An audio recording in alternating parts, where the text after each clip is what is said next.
ಇತಿಹಾಸದ ಅತಿದೊಡ್ಡ ಚಕ್ರವರ್ತಿಗಳಲ್ಲಿ ಒಬ್ಬ ಸಾಮ್ರಾಟ್ ಅಶೋಕ.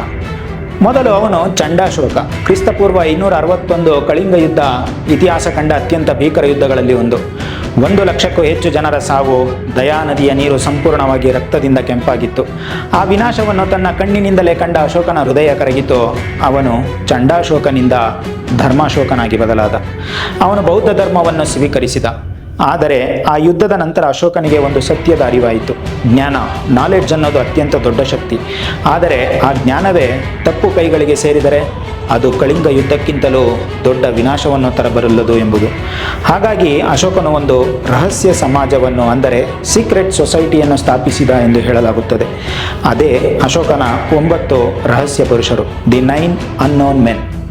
ಈ 9 ಜನ ಬುದ್ಧಿವಂತರು ತಮ್ಮ ಗುರುತುಗಳನ್ನು ಮರೆಮಾಚಿ 9 ಬೇರೆ ಬೇರೆ ವಿಷಯಗಳ ಜ್ಞಾನವನ್ನು ಕಾಪಾಡಬೇಕಿತ್ತು.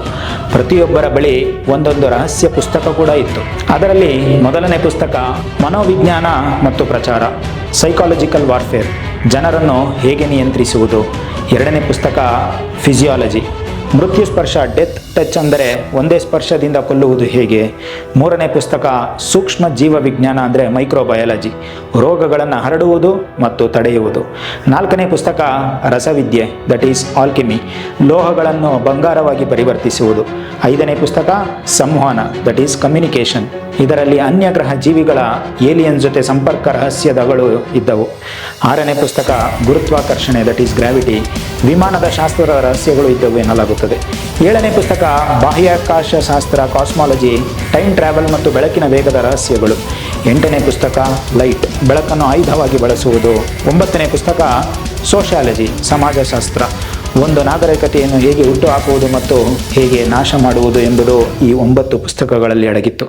ಈ ಕಥೆಯ ಪ್ರಕಾರ ಈ 9 ಜನರ ಸಮಾಜ 2000 ವರ್ಷಗಳಿಂದಲೂ ಈ ಜ್ಞಾನವನ್ನು ರಹಸ್ಯವಾಗಿ ಕಾಪಾಡಿಕೊಂಡು ಬಂದಿದೆ.